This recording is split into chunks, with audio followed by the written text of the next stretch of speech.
It began with a tremor in the sands of Nevada, not an earthquake, but something far stranger. For 70 years, that patch of desert had been a restricted zone, a fenced perimeter of silence, where satellites weren't allowed to peer and maps showed only blank terrain. Locals called it Sector Null, a place where compasses spun wild and phones lost their signal as if the Earth itself refused to be recorded. At 4:17 a.m. on a Tuesday, a pulse of light rose from beneath the desert floor, just one, a single flicker like lightning caught beneath glass. 2 days later, Dr. Elena Rourke stood over the pit where it happened, wind curling through her red hair, the air sharp with dust and heat. She was an archaeolinguist, the kind of person museums called when ancient carvings defied translation. But this wasn't an archaeological dig.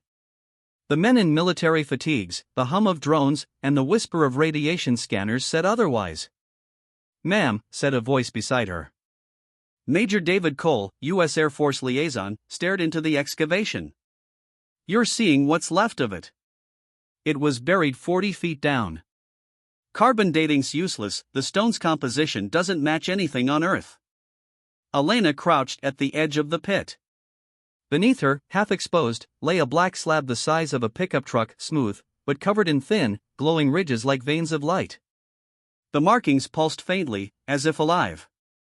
"I've seen inscriptions in dozens of dead languages," she murmured. "But these, they're not words. They're patterns. A structure." Major Cole frowned. "Our scientists ran every scan possible. Nothing inside. Just stone. You think you can read it?" Elena hesitated. The truth was, she didn't know. The lines curved and spiraled with deliberate symmetry, intersecting at precise mathematical intervals. It wasn't art, it was language wearing geometry's skin. She touched the surface. It was cold. And then, for just a heartbeat, she felt it.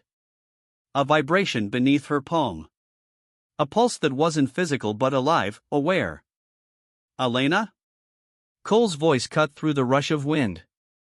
She jerked her hand back, trembling. "It reacted," she whispered. "Not to pressure, to contact."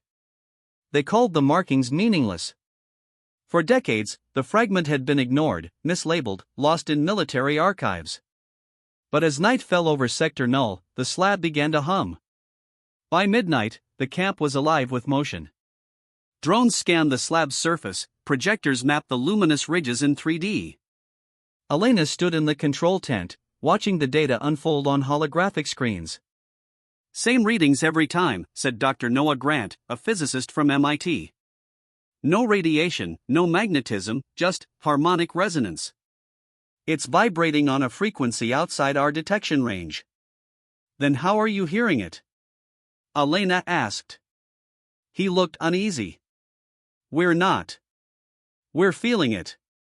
The instruments say it's silent, but everyone within 50 yards reports the same thing, a sound that isn't sound. Like memory whispering." Elena turned back toward the window. The markings on the slab now glowed brighter, as if sensing their attention. "What if it's not meant to be read?" she said softly. "What if it's meant to respond?" That night, she dreamed. She stood in a vast black space, lit only by faint lines of white, the same patterns from the slab, shifting and realigning. They formed shapes, then faces, human faces, and a voice, neither male nor female, spoke in fragments of language she couldn't place. "You are the echo of the first design." She awoke gasping, the desert silent except for the distant hum of generators. Cole was already outside, conferring with the scientists. "We've picked up a signal," he said when she emerged. "Origin point underground, beneath the slab. We're drilling at dawn." Elena's pulse quickened. "What kind of signal?" "Repetitive. Coded. Almost heartbeat-like." They drilled through the night. By sunrise, the ground shook. A thin column of dust rose from the pit as machinery ground to a halt. And then it opened. The slab split down the center, light spilling from within like molten silver. The markings rippled, rearranging into new forms, symbols they hadn't seen before. "Elena, look!" Noah shouted. "It's changing." She leaned closer, eyes wide.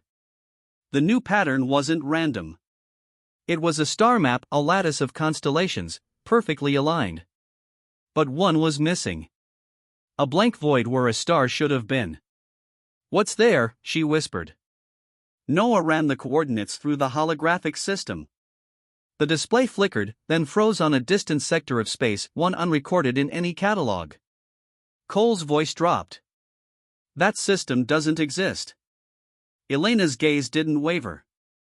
"It does now." By the time night returned, the slab had gone silent again. The hum ceased. The light faded. But something had changed. Every instrument in camp registered a faint gravitational anomaly, a pull, like something below them had awakened. Elena stood at the pit's edge, wind cutting across the desert. "They called the markings meaningless," she said quietly, almost to herself. "But someone carved them to be found. Not by accident. By us." Cole stepped beside her, eyes on the dark horizon. "You're saying it's human?" "I'm saying," she whispered, "it might be where humans came from." And far beneath the desert floor, where no drill or satellite could reach, a pulse of light flickered again, slow, deliberate, like the beating of a heart. Not dead. Waiting. The desert was never quiet again. After the slab split open, the air itself seemed charged, as if invisible static crawled through every breath. In the command tent, screens flickered without input, projectors glitched with images no one had cued. At first, the scientists blamed electromagnetic interference. By the second day, they stopped pretending it was explainable. Dr. Elena Rourke hadn't slept since the opening.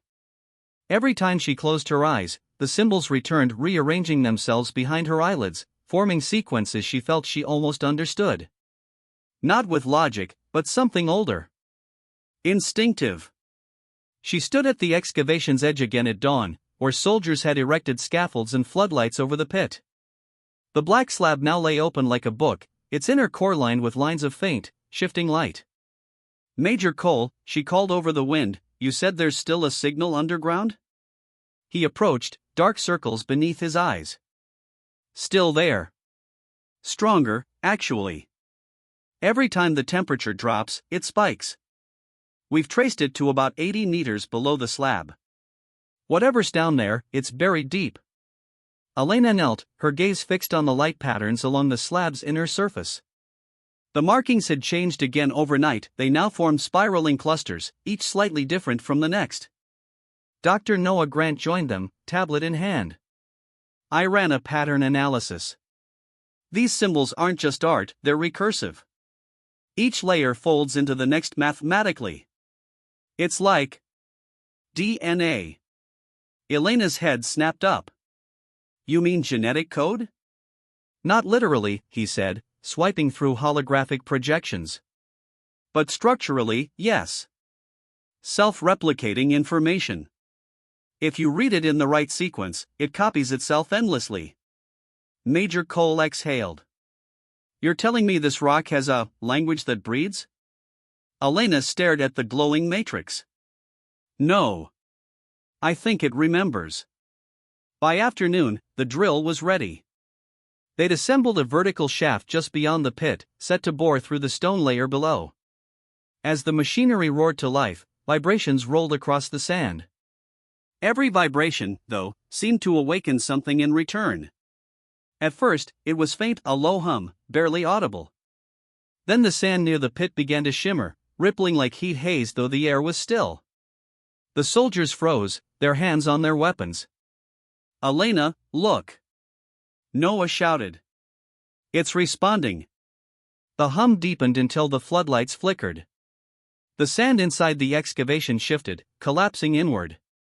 Then, from beneath the slab, something rose, a column of silver mist, swirling upward before dispersing into the dawn. Everyone backed away. Instruments went haywire. Radio chatter broke into static. Elena whispered, "It's not gas. It's data." Cole turned. "Data?" "Information suspended in energy," she said. "Like encoded light. It's projecting something." Moments later, the mist condensed again, this time forming shapes. Not human, not quite alien, fractal silhouettes, geometric beams of light that flickered like reflections in broken glass. The camp went silent. The figures stood above the pit, motionless. And then, the slab spoke. Not in sound, but through every screen, every speaker, every neural frequency around them. A voice filled the air, layered and vast, echoing directly into their minds. You have awakened what was hidden. Elena staggered, clutching her head. The others did the same, their bodies shuddering as though their thoughts were being read. Who are you? She managed to whisper. We are memory. What remains when the first makers departed? Noah's voice trembled. You're saying this site is an archive? The voice rippled. It was not meant to be found until the pattern repeated until you returned. Elena's pulse thundered. Returned? We're human, not whatever you are. The light flared brighter, and suddenly images flooded her vision. Not hallucinations, memories. She saw skies that weren't Earth's, cities of translucent stone under twin suns, beings walking upright, tall, silver-skinned, their faces almost human. And then, cataclysm, the stars dimming, planets burning, something consuming everything in silence. When the vision faded, she collapsed to her knees. Tears streaked her face. Noah rushed to her. Elena! What happened? She looked up, dazed. We weren't born here, she whispered. We were brought here. The base went into lockdown that night. The Pentagon ordered full containment. Sector Null was sealed from the outside world, no communication allowed. But the message had already begun to spread. The markings, the resonance, even the strange visions, anyone within proximity began to dream of the same thing, the twin suns, the burning sky, the end of something vast. By midnight, 3 scientists were evacuated due to psychological distress. One claimed to hear voices whispering formulas in her sleep. Another drew endless spirals in the dirt, muttering, "We are the pattern." Elena refused to leave. She couldn't. The slab had gone dark again, but not silent. Its hum had changed tone, rhythmic now, almost heart-like. She recorded it, slowed it down, and listened. The waveform revealed pulses in sets of 3, identical intervals repeating over and over. Noah joined her at the terminal. That's not random, he said quietly. It's code. Elena's eyes widened. Binary? He shook his head. Too complex. Ternary. 3-part logic. It's like an old quantum algorithm. What's it trying to say? He hesitated. I think it's responding to you. The next morning, Elena woke to chaos. Soldiers were shouting, alarms blaring. A tremor had hit the site, localized, shallow, right beneath the excavation. Cole burst into her tent.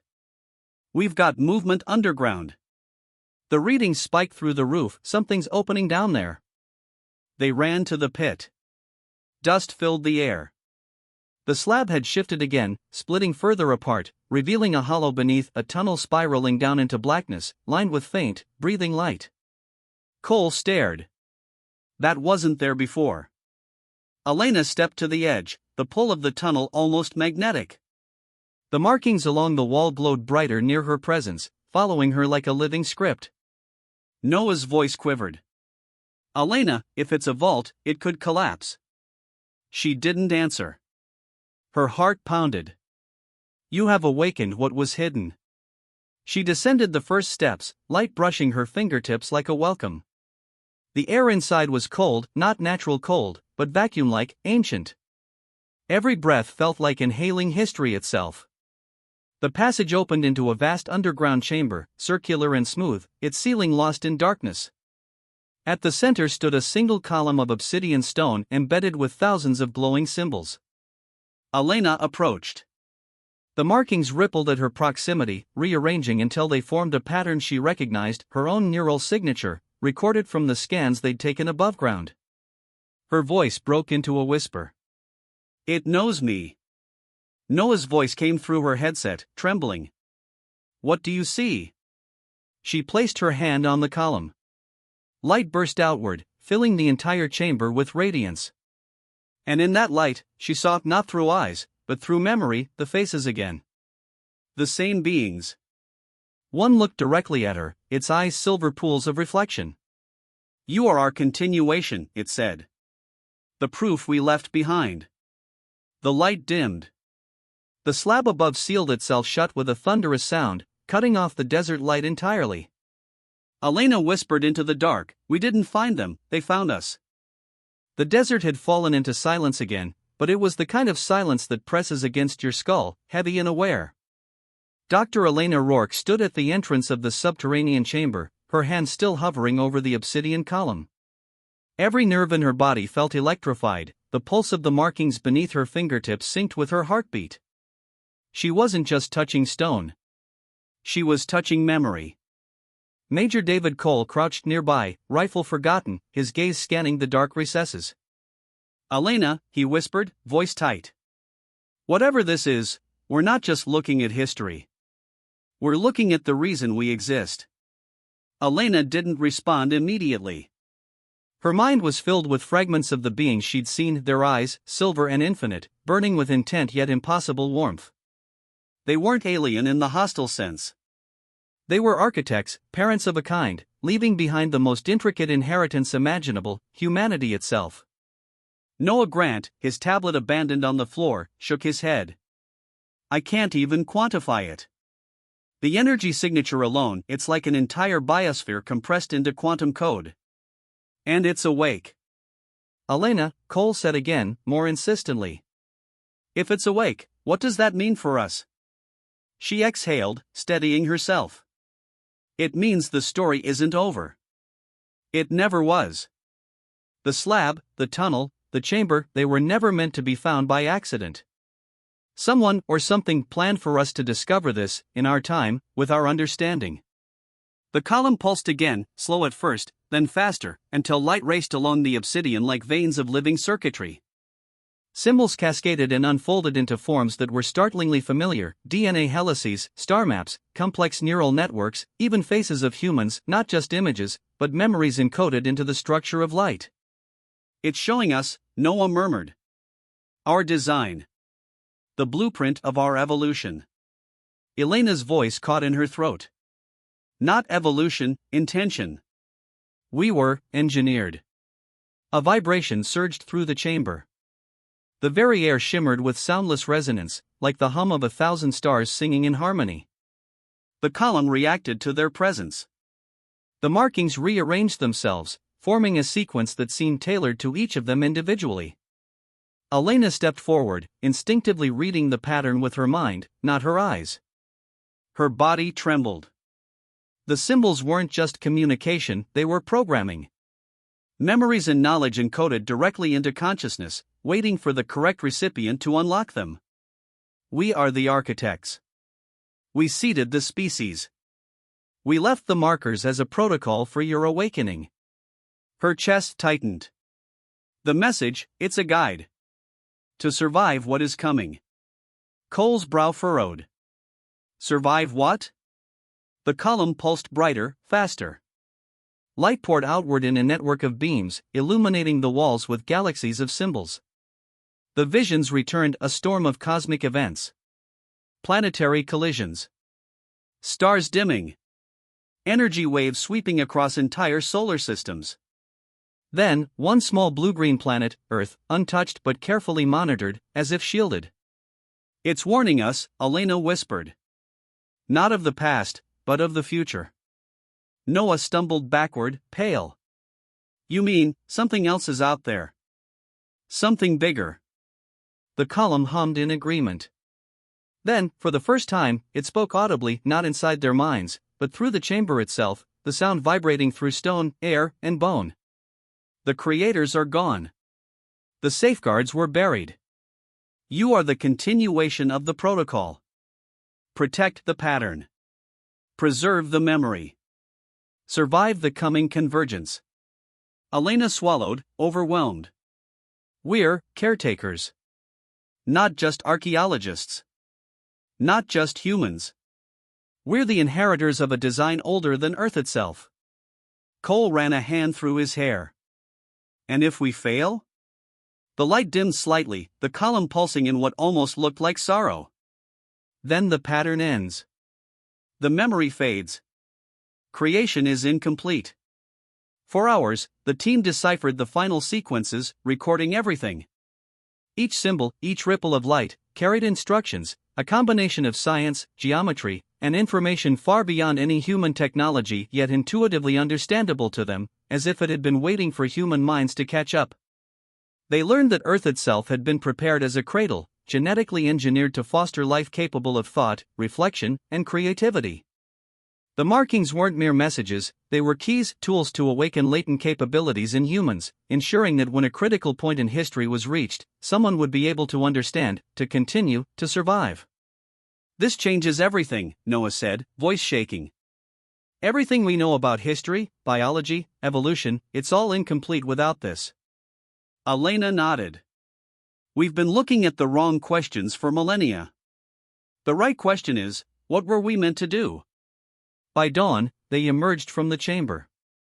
The desert was quiet again, but it felt different, less like emptiness and more like the calm before a storm that had already been seen and measured. Cole surveyed the horizon.